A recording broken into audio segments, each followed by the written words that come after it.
السلام علیکم میرے پیارے ناظرین، آج میں آپ لوگوں کے سامنے اسلام کا 5واں رکن حج کے بارے میں بیان کرنے جا رہی ہوں۔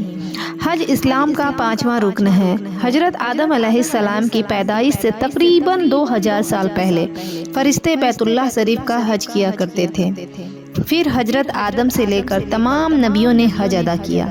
حضرت آدم علیہ السلام نے ہندوستان سے پیدل چل کر 40 حج ادا کیے۔ اسلام میں 5، 6 یا 9 ہجری میں حج فرض ہوا۔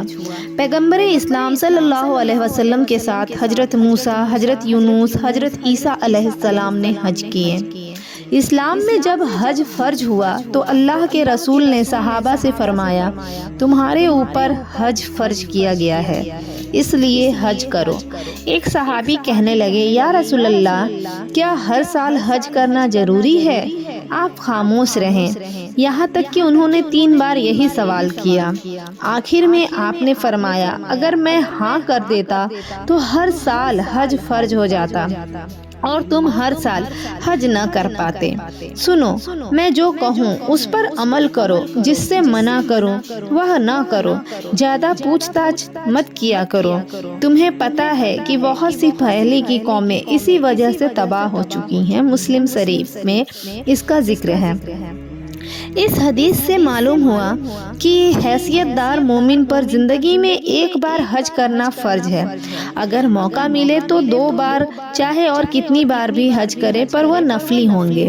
اللہ کے رسول فرماتے ہیں، جو سفر کے سامان اور سواری کے جانور کا مالک ہوتے ہوئے بھی حج بیت اللہ کے لیے نہ جائے تو کوئی فرق نہیں کہ وہ عیسائی ہو کر مرے یا نصرانی ہو کر۔ اللہ کا حکم ہے، جو بیت اللہ شریف تک پہنچنے کی حیثیت رکھتا ہے اس پر اللہ واسطے حج کرنا فرض ہے۔ جس کے پاس سب کچھ ہے وہ اپنے گھر والوں کے لیے خرچ بھی رکھتا ہے، آنے جانے کا خرچ بھی ہے، کسی کی طرف سے کوئی رکاوٹ نہیں، وہ تندرست ہے۔ ایسا سب کچھ ہوتے ہوئے بھی اگر وہ حج کو نہ جائے تو پھر اس کا خاتمہ خطرے میں ہے۔ ایمان پر موت پانا بڑا ہی مشکل ہے۔ آج کل اکثر لوگ الٹی سیدھی مجبوری بیان کر کے حج کے سفر کو ٹالتے رہتے ہیں۔ آپ نے خود بھی سنا ہوگا، لوگ کہتے ہیں، ارے صاحب، حج کے لیے جانا تو ہے لیکن کیا کروں، ابھی بہت سی ذمہ داریاں ہیں، بہت سے کام باقی ہیں، بچیوں کی شادی کرنی ہے، مکان بنانا ہے، وغیرہ وغیرہ فرض باقی ہیں۔ یہ سارے فرض ادا ہو جائیں تو پھر حج کے لیے فری مائنڈ ہو کر جاؤں۔ دیکھیے، ایسا کہنا شریعت نہیں بلکہ طبیعت ہے۔ یہ سب ہمارے اپنے من گڑھت مسئلے ہیں۔ اگر آپ کے پاس حج جتنا پیسہ جمع ہو گیا ہے تو حج کرنا فرض ہے۔ شادیاں تو 2-4 سال بعد فرض ہوں گی یا کریں گے، حج تو ابھی فرض ہو چکا ہے، اس لیے کر لیجئے، شادیاں بھی ہو جائیں گی۔ ہمارے ہندوستانی بھائی بہن تو شادیاں وغیرہ سے فری ہونے کے بعد حج کے لیے سوچتے ہیں، اور انڈونیشیا کے لوگ حج کر لینے کے بعد اپنی شادیوں کے بارے میں سوچتے ہیں۔ بلکہ وہاں کا تو ماحول یہ ہے، اگر کسی جوان نے حج نہیں کیا ہے تو اسے لوگ اپنی لڑکی دینا پسند نہیں کرتے۔ یہ بھی دھیان رکھنا چاہیے کہ حج کا اصلی مزہ جوانی میں ملتا ہے۔ حج محنت و مشقت والی عبادت ہے۔ اگر بڑھاپے میں فرض ہوا تو بڑھاپے میں ہی کرنا ضروری ہے، لیکن جوانی کے فرض کو بڑھاپے تک ٹالنا اچھا نہیں ہے۔ جو مزہ جوانی میں آتا ہے بڑھاپے میں کہاں آ سکے گا؟ فرض تو ادا ہو جائے گا لیکن روحانی مسرت کہاں نصیب ہو سکے گی؟ جب صفا مروہ کے درمیان ویل چیئر پر بیٹھ کر سعی کرنی پڑی اور ڈولی میں بیٹھ کر طواف کرنا پڑے تو کیا مزہ؟ اس لیے جب اللہ پاک آپ کو اس قابل بنا دے تو پھر بنا کسی ہیل و حجت اور لیٹ لطیفی کے آپ جلد سے جلد حج ادا کر لیجئے۔ کیا معلوم کب کیا ہو جائے، آج جو سہولت حاصل ہے کل ہو نہ ہو۔ حج بہت بڑی سعادت ہے۔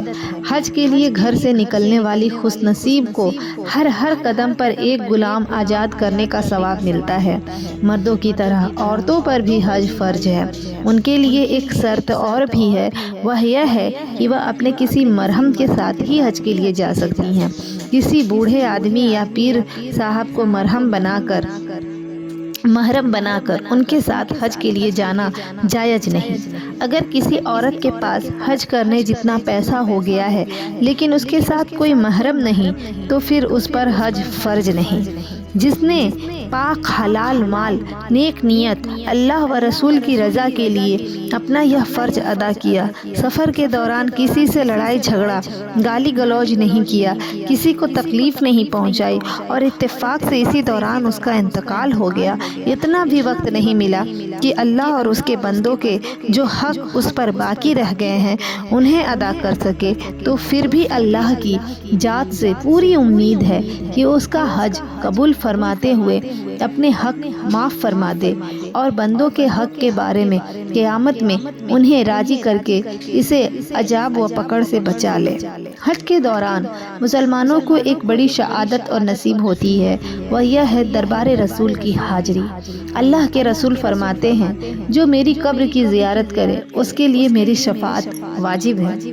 جس نے میری وفات کے بعد میری قبر کی زیارت کی گویا اس نے میری دنیاوی زندگی میں زیارت کی۔ جو میری زیارت کے لیے آیا کسی اور کام کی نیت سے نہیں تو میرا فرض ہے کہ میں قیامت میں اس کی شفاعت کروں۔ یہ نصیب جسے دربار رسول میں حاضری کی سعادت نصیب ہو جائے اس کی بھی قسمت کا کیا کہنا۔ تو میرے ناظرین، آپ لوگوں نے سنا کہ حج ہمارے لیے فرض ہے اور کن کن حالاتوں میں فرض ہے۔ اس لیے اللہ سے دعا کرتی ہوں کہ اللہ ہمیں اپنے گھر کی زیارت سب کو نصیب عطا فرمائے، آمین۔